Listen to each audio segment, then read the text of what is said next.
네, 우리가 식구라는 말을 하잖아요. 함께 밥을 먹어야 가족인데 우리가 주의 성찬을 함께함으로 우리가 진정한 가족이 된 것을 다시 한번 진심으로 축하하고 축복합니다.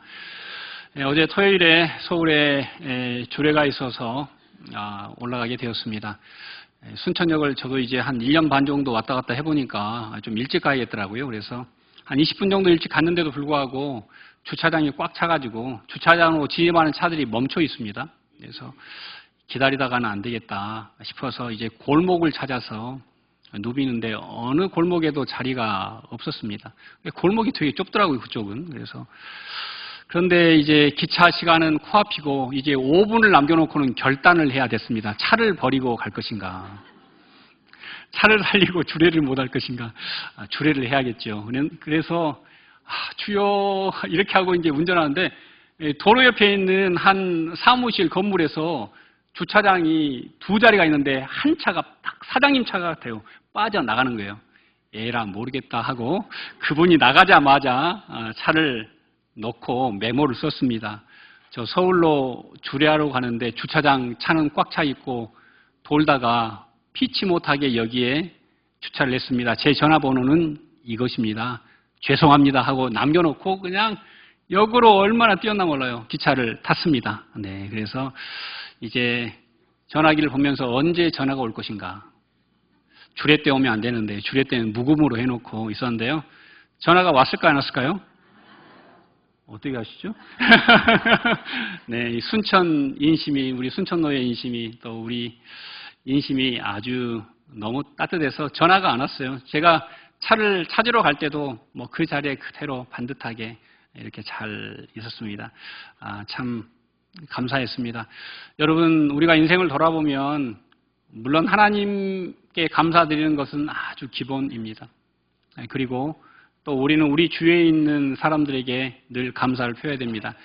저는 우리 교회 성도님들이 계셔서 얼마나 감사한지 모릅니다. 어제도 토요일에 잠깐 교회 들렸더니 차들이 온 주차장에 가득합니다.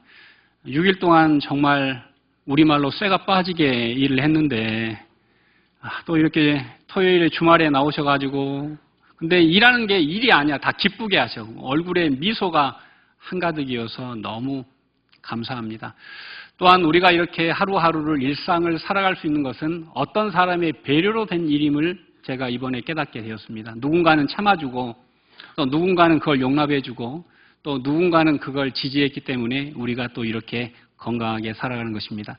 다시 한번 하나님의 은혜와 임재가 여러분 안에 충만하시기를 간절히 소망합니다. 디모데 후서 3장 1절과 2절 우리 함께 봉독하시겠습니다.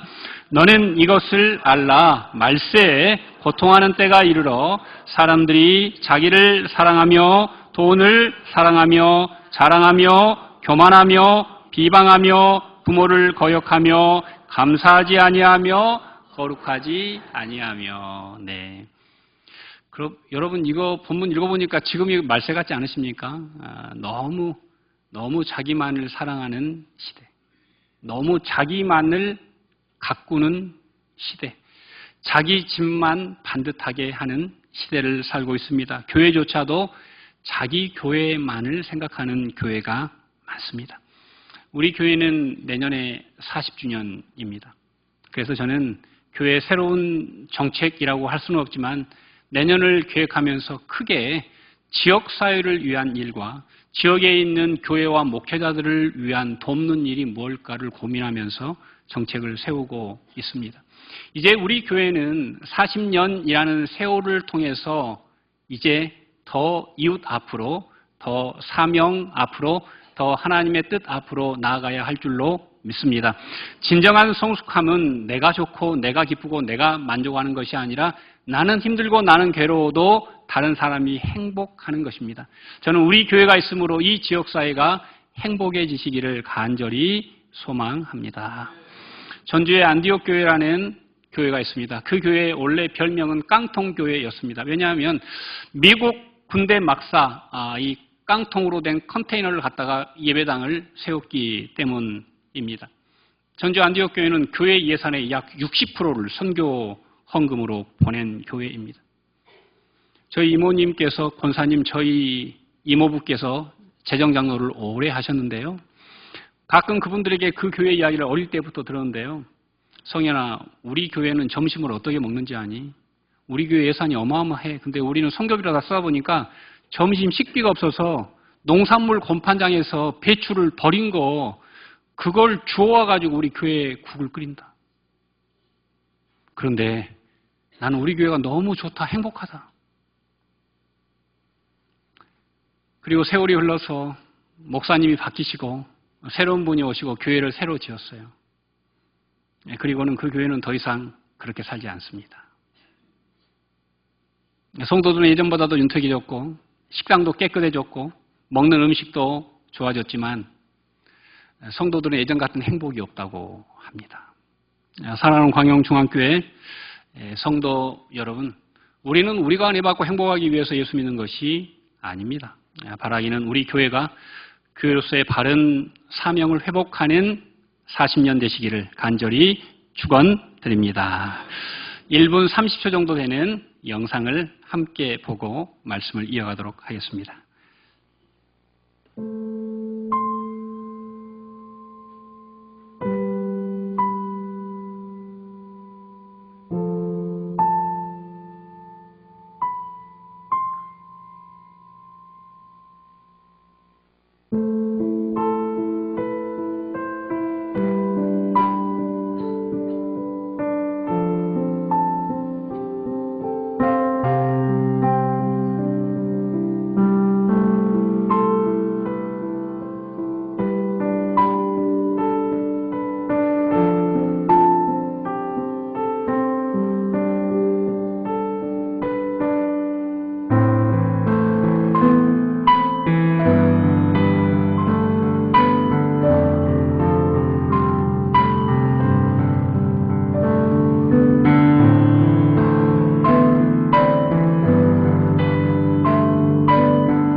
짧은 영상인데 봐도 좀 눈물이 나죠. 네.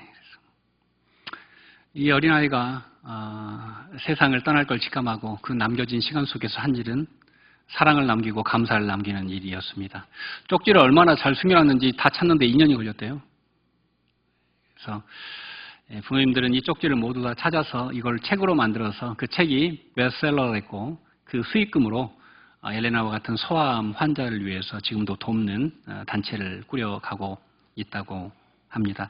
일본의 유명한 신학자인 우찌무라 간조는 그리스도인이 받은 3가지 저주에 대해서 이야기했는데요. 믿으려 해도 하나님이 믿어지지 않는 것. 2번째, 하나님의 말씀이 들리지 않는 것. 3번째, 받은 은혜를 감사하지 못하는 것. 이것이 예수 믿는 사람이 가지고 있는 3가지 저주라고 합니다. 저는 우리 교회가 이 저주에서 자유롭고 주님의 임재와 축복 안에 거하는 진실한 그리스도인들이 다 되시기를 간절히 소망합니다. 시간 관계상 조금 넘어가고요. 자, 17절 한번 보시죠. 자, 17절 우리 함께 봉독하도록 하겠습니다.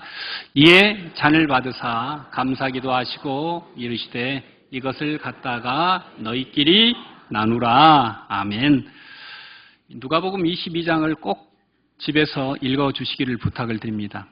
왜냐하면 누가복음 22장에는 마지막 유월절과 첫 번째 성찬식이 기록되어져 있기 때문입니다. 누가복음 22장 1절과 2절을 제가 봉독해 드리겠습니다. 유월절이라 하는 무교절이 다가오매 대제사장들과 서기관들이 예수를 무슨 방도로 죽일까 궁리하니 이는 그들이 백성을 두려워함이더라. 자, 여러분, 첫 성찬식 시작이 언제였습니까? 6월절 밤이었습니다. 6월절 식사는 금요일 밤에 시작합니다. 그 어두운 밤에 그리고 죽음이 가득할 밤에 그들은 집에 모였고요. 하나님이 명령하신 대로 집 문 인방과 설주에 뭘 발랐습니까? 어린 양의 피를 발랐습니다. 그래서 그 밤, 죽음의 밤, 구원의 기준은 인종도, 지위 고하도 아닙니다. 오직 하나님의 말씀에 순종해서 어린 양의 피를 바른 짐만 구원을 받고 장자들이 죽임을 당하지 않게 됩니다. 거기에 온전히 순종한 장자들, 그 장자들이 나중에 출애굽 세대가 되고 가나안 땅을 향해 걸어가지만 그 구원, 유월절을 통한 구원의 효력은 불과 40여 년 정도였습니다. 그리고 그들은 불순종함으로 광야에서 모두 죽게 되었습니다. 오늘 본문에는 마지막 유월절과 첫 번째 성찬식이 겹쳐 있는데요. 우리 도표로 한 장 보도록 하겠습니다. 첫 번째 유월절은 애굽에서 시작되었습니다. 그리고 하나님은 그들을 이제 제사장의 나라 백성으로, 그래서 1년에 한 번 그들은 하나님께 속죄함으로 그들의 모든 죄를 사함받을 수 있었습니다. 매년 이 일을 반복해야 했습니다. 그리고 1500년이 지난 후 예수 그리스도가 이 땅에 오셔서 오늘 누가복음 22장에서 그 마지막 유월절 밤을 뭘로 바꾸셨습니까? 성찬의 식탁으로 오늘 우리 주님은 바꾸셨습니다. 예전에는 제사장 나라이기 때문에 제사장이 모든 걸 주도하고 제사했습니다. 그건 불완전한 구원을 뜻합니다. 하지만 우리 주님이 베푸신 성찬은 하나님 나라를 선포하신 것이고, 그리고 그 성찬에 참여한 모든 사람들은 하나님 나라의 백성이요 영원한 예배자가 되는 것입니다. 6월절에서 성찬으로 바뀌는 그 밤은 사단이 엄청난 역사를 한 밤이었습니다. 바리새인과 서기관들이 뭉칠 수 없는 사람들이 똘똘 뭉쳤고 뒷배를 로마의 제국이 봐주었습니다. 그리고 예수님의 제자 중에서도 가장 엘리트였던 가론 유다를 사탄이 돈으로 섭외해서 그 일에 모함에 참여하게 했습니다. 그런데 여러분, 반대로 누가복음 22장에 보면 성찬에 참여한 사람들 보면 다 하나님의 섭리로 그냥 까닭 없이 그 자리에 있던 사람들을 사용합니다. 예를 들어서 10절에 보면 물동이를 들고 가는 한 사람, 그런데 이 성이 남성형을 썼습니다. 원래 이스라엘은 물동이는 여성들이 들고 다닙니다. 그래서 물동이를 남자가 지는 것은 특별한 사인입니다. 표식이죠. 그래서 예수님께서는 성찬을 베풀 장소를 찾을 때 뭐라고 이야기합니까? 물동이를 든 남자를 따라가서 그 사람이 당도한 집에 내가 이야기했다고 말하면 큰 다락방을 내줄 것이다 라고 우리 주님이 이야기하죠. 성찬을 준비한 사람들, 물동이를 쥐고 한 사람 이름이 나오지 않습니다. 큰 다락을 내준 사람 나중에 마가의 다락방이 하지만 지금은 이름이 나오지 않습니다. 그리고 그 말에 순종한 제자들 다 약자들입니다. 성찬을 준비한 약자들, 성찬의 첫 밤을 방해하려는 기득권의 세력들이 충돌하는 밤에 이 성찬 예식이 벌어지고 있다는 사실을 우리는 기억해야 합니다. 6월절 밤의 구원은 단기적인 구원이었다고 하면은 주님이 그의 살과 피를 주셔서 얻은 구원은 영원한 구원인 줄로 믿습니다. 6월절에는 포도주와 무교병과 또 하나 뭐가 있죠? 어린 양, 피를 발랐으니까 그 남은 고기를 쓴 나물과 함께 먹었습니다. 자, 그런데 성찬식에는 뭐만 있죠? 포도주와 무교병만 있습니다. 뭐가 빠졌습니까? 어린 양이 빠졌습니다. 그러면은 이 성찬식에서 어린 양이 누구시라는 거예요? 예수님께서 내가 대신 십자가에서 대속함으로 너희들의 영원한 어린 양, 이제는 매년 어린 양을 새롭게 갖다 바칠 필요가 없다. 내가 단번에 이 예배로, 제사를 예배로 바꾸겠다라고 우리 주님께서 말씀하신 것입니다. 6월절 식탁이 출애굽의 출발이었다고 하면은 이 성찬은 하나님의 나라와 하나님의 통치를 입은 그리스도인들이 사명을 가지고 이 땅 가운데 나아가는 정말 진군의 날인 줄로 믿습니다. 오늘 이 자리에 있는 모든 분들이 예배당 문을 나서서 여러분의 가정과 일터와 직장과 삶의 자리에 갈 때 주님의 나라가 그곳에도 충만히 임하시기를 간절히 소망합니다. 17절을 다시 한번 봐주시면 이것을 갖다가 너희끼리 나누라라고 말씀하고 있습니다. 여러분, 이 세상에서 나눔이 충만하다고 생각하십니까? 충분하다고 생각하십니까?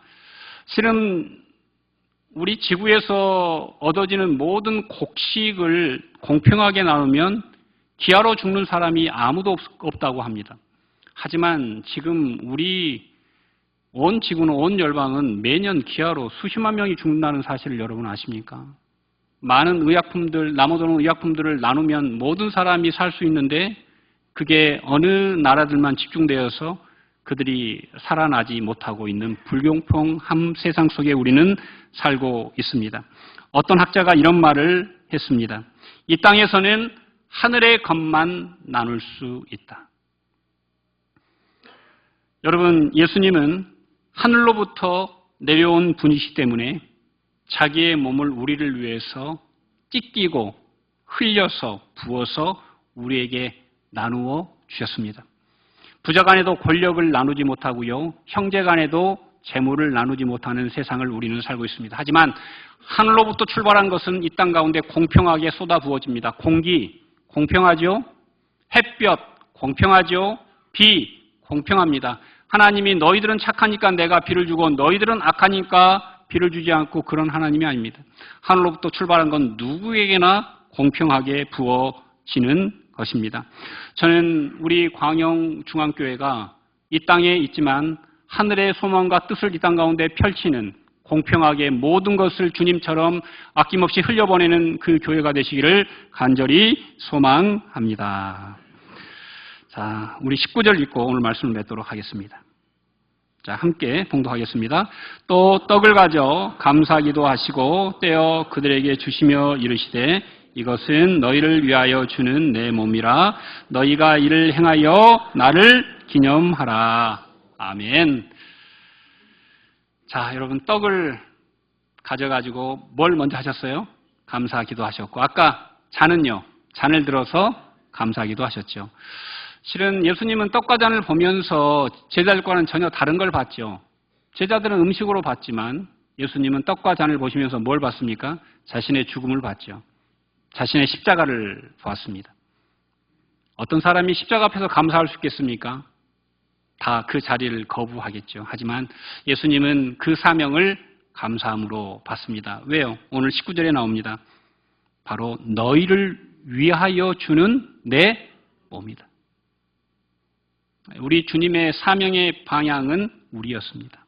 저와 여러분이었습니다. 죄인이었습니다. 악한 사람들이었죠. 세리와 창녀와 로마 군인들이었습니다. 십자가에 못 박으라고 외쳤던, 기적 속에 있었던 무리들이었습니다. 하지만 우리 주님은 그들을 위해서, 나를 위해서, 여러분을 위해서 그 살과 피를 온전히 쏟아 부으신 줄 믿습니다. 오늘 주님께서는 우리에게 딱 이것만 부탁하셨는데요. 한번 같이 따라서 해보겠습니다. 너희가 이를 행하여 나를 기념하라. 가장 중요한 게 행하는 겁니다. 그러니까 나처럼 살면 이것이 진정한 기념이라는 뜻이죠. 우리나라는 현충일이나 국경일에 기념식을 거행하는데 TV나 그런 것들을 의미 있게 들여다보는 사람들은 거의 없는 것 같습니다. 하지만 이스라엘 가보면 그런 일이 있으면 모든 주민들이 업무를 다 스톱하고 함께 그 국군들이 잠들어 있는 묘지나 이런 데를 가서 함께 그 예식에 참여하는 것을 제가 많이 만나봤습니다. 그러면서 그들은 다짐합니다. 이런 일이 반복되면 지금 누워있는 사람 대신 살아있는 내가 그 일을 할 거라고 다짐하죠. 그래서 이스라엘은 작은 나라지만 강력한 나라가 된 것입니다. 우리 교회가 하나님 보시기에 아름다운 교회가 되기 위해서는 어떻게 해야겠습니까? 이걸 그냥 생각과 관념으로만 사랑이다라고만 생각하는 머리만 큰 지식인이 가득한 교회가 아니라 지식은 부족하고 내 삶 연약하고 각박해도 내가 말씀 한 자리라도 예수님처럼 살아야지라고 마음먹은 사람들이 있을 때 그 교회는 하나님의 뜻을 이 땅 가운데 온전히 이루는 교회가 될 줄로 믿습니다. 옥합을 깨트려야만 옥합 안에 있는 기름이 흘러나오게 되겠죠. 우리가 가진 은사와 내가 가진 재물을 깨트려야만 하나님을 위해 쓸 수 있겠죠. 그러한 교회로 하나님의 영광을 위해 힘있게 살아가는 우리 교회가 되시기를 간절히 축원드립니다. 기도하시겠습니다. 사랑과 은혜가 충만하신 하나님 감사합니다. 하나님께 쓰임받기 위해서는 깨어지고 부서지는 과정을 거쳐야 합니다. 순수한 기름을 얻기 위해 올리브는 으깨지고 눌리고 압착되어야 합니다. 하나님은 사랑하는 자들을 깨뜨려 사용하십니다. 자신의 아들 예수를 십자가에서 깨뜨려 거룩하게 하셨고 우리를 위해 부어주셨습니다. 그 사랑을 덧입은 우리들도 깨어짐을 두려워하지 않고 감사하는 사람들이 되게 하여 주시옵소서. 이번 감사 예배를 통하여서 나는 어떤 감사로 하나님께 나아갈까를 기억하게 하여 주시고 기념을 넘어서 행동으로 실천으로 이어지는 충성된 증인 되게 하여 주시옵소서. 예수님 이름으로 간절히 기도드립니다. 아멘.